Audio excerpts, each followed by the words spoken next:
हर खबर पर होगी आपकी पकड़। डाउनलोड कीजिए एबीपी लाइव ऐप।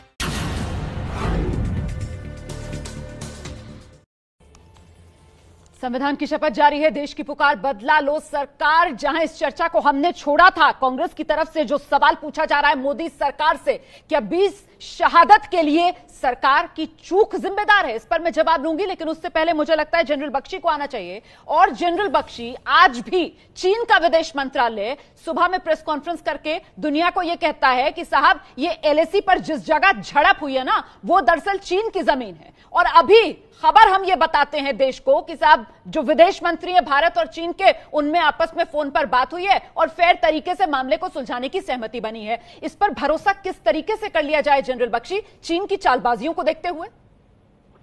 नहीं तो क्या मतलब, कितनी बार आप और धोखा खाना चाहते हैं, मुझे तो समझ नहीं आता। हमारे यहाँ एक चाटुकार तबका है, वो एक जो चीन को आत्मसमर्पण कर दो, आत्मसमर्पण कर दो।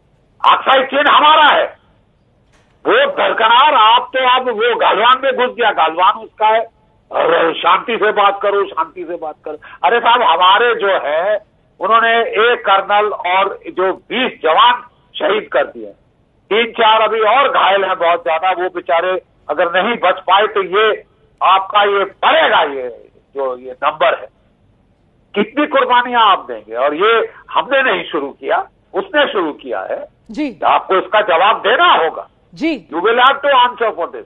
No, there is no question कि इसका जवाब ना दिया जाए चीन को। और किसने कहा कि आप पत्थर से लड़े?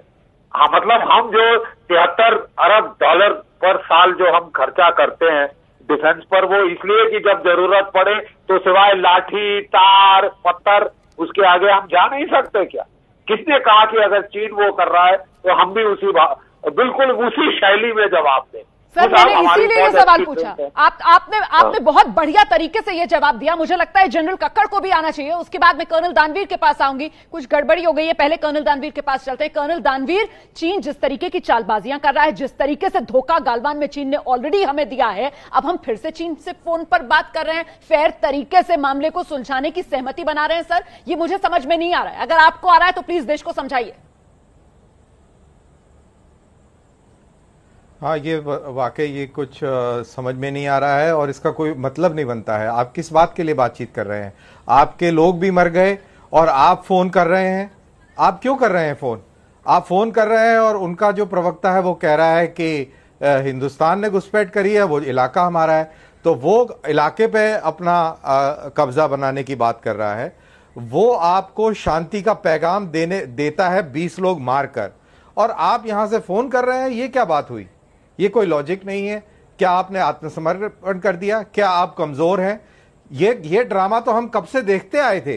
ये तो ड्रामा चल ही रहा था और आपको इसीलिए वोट दिया था कि आप आए हैं तो आप देश को मजबूती से रखेंगे। आप भी वही चाल चल रहे हैं जो अभी तक लोगों ने चली है। आप समझ रहे हैं मैं किन की तरफ इशारा कर रहा हूं?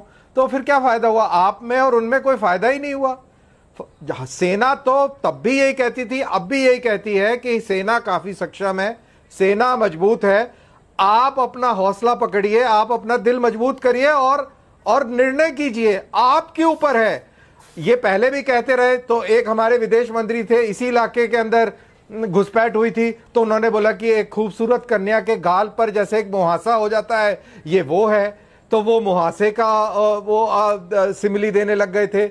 और सर, आपने जितनी बेबाकी से अपनी बात रखी है ना, मुझे लगता है प्रेम शुक्ला जी को आना चाहिए। फोन कर रहे हैं तो ये सब क्या है? आप सर महत्वपूर्ण पॉइंट उठा रहे हैं। मुझे लगता है प्रेम शुक्ला जी को आना चाहिए। उसके बाद जनरल कक्कड़ के पास भी मैं चलूंगी। प्रेम शुक्ला जी से अभी तक मैं एक रिएक्शन नहीं ले पाई हूं। प्रेम शुक्ला जी, जवाब दीजिए। आपने सबको सुना है सर। देखिए, ये बहुत स्पष्ट मामला है। आदरणीय प्रधानमंत्री ने साफ शब्दों में कहा कि हमारे जो बलिदानी जवान हैं उनका बलिदान व्यर्थ नहीं जाएगा। तो संकेत बहुत स्पष्ट है। युद्ध के दौरान भी वार्ताएं चलती रहती, विदेश मंत्री से बात करेंगे, लेकिन हम अपनी संप्रभुता से कोई समझौता नहीं करेंगे। 1 इंच चीन अगर इस तरफ आएगा हम उसको बर्दाश्त नहीं करेंगे। आदरणीय प्रधानमंत्री जी अपने वक्तव्य में स्पष्ट कहा कि हमारे सैनिकों ने लड़ते लड़ते, मारते मारते स्वयं का बलिदान दिया है। तो सैनिकों को, सेना को लद्दाख के मामले में पूरी तरह से छूट दी गई है। उसमें किसी प्रकार का कोई संकोच नहीं किया जाएगा। ये 1962 वाला भारत नहीं है कि चीन दिसपुर तक चलाएगा और हम देखते रह जाएंगे। ये 2020 का भारत है।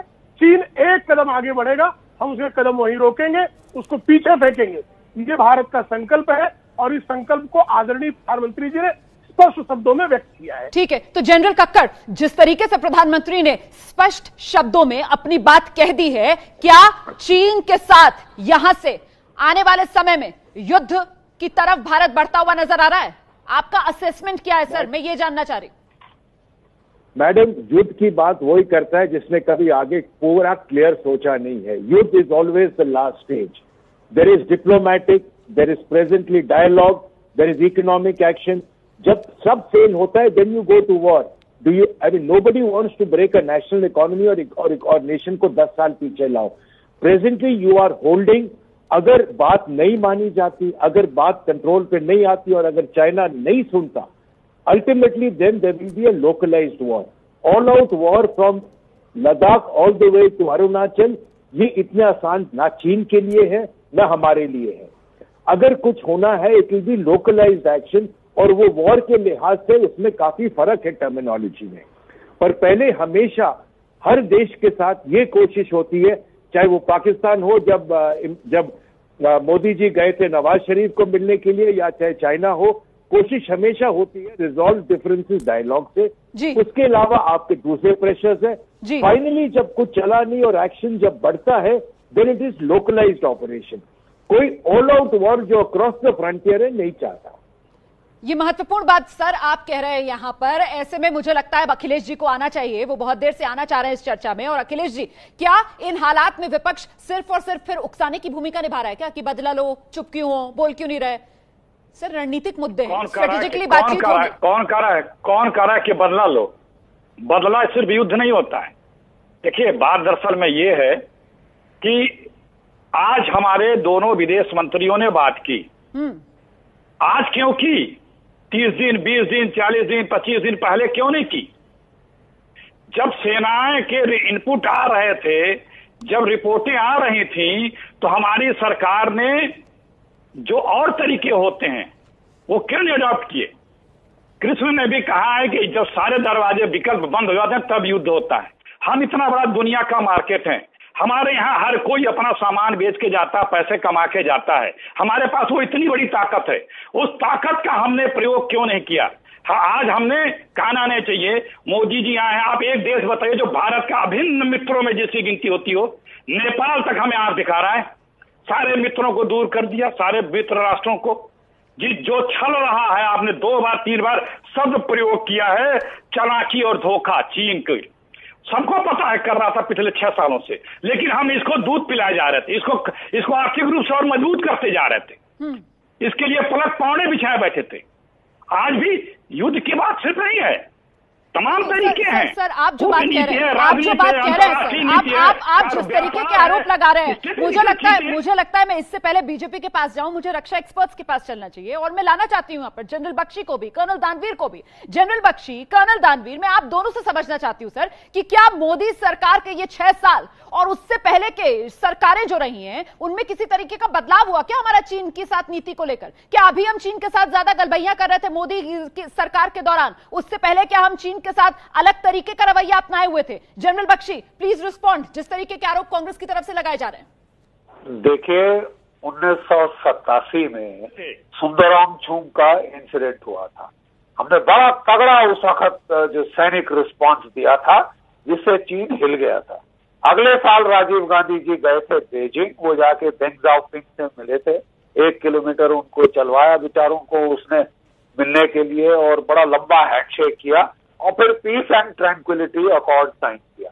हम तो बिल्कुल साहब पीस एंड ट्रैंक्विलिटी अकॉर्ड के चलते हमने जो वहां डिफेंस थे उनकी देखभाल भी वो बिल्कुल काफी बुरे हाल में पड़ गए, और सड़क सब बंद जो बन रही थी वो बंद हो गई। लेकिन चीन ने इसका पूरा फायदा उठाया पूर्ण रूपेण। पूरे तिब्बत में class 70, class 50 highways, rail road ले आया लहासा तक, फिर लहासा से आगे ऑलमोस्ट चुम्बी वैली तक एयरफील्ड बना दिए, और आज वो हमको आंखें दिखा रहा है। आंखें अभी तक दिखा रहा था। आज आप जो बात कह रहे हैं कर्नल दानवीर, जो इतिहास में गलतियां दोहराई गई, क्या पिछले 6 साल में भी जिस तरीके का नेतृत्व देश में रहा वो उसी दिशा में आगे बढ़ा? कर्नल दानवीर, देखिए, नेतृत्व तो बहुत मजबूत है, और अगर आपने कंपेयर करना है तो इसको देप्सांग के हालात से कंपेयर कर लीजिए 2013 में। पुराने टेप्स होंगे, सलमान खुर्शीद के बयान सुन लीजिए कि क्या बोल रहे थे वो, कि सुंदरी के गाल पर मुहासे जैसा इंट्रूजन है, और महीने भर वो हमारे इलाके में बैठे रहे। तो देश की पुकार, बदला लो सरकार, और वहीं दूसरी तरफ चीन और भारत के बीच तनाव कम करने के लिए दोनों देशों के विदेश मंत्रियों ने बात की है, और इस बातचीत को लेकर चीन के विदेश मंत्रालय की तरफ से बयान आया है, जिसमें यह बताया गया है कि सैन्य बातचीत में बनी सहमति को दोनों देश मानेंगे।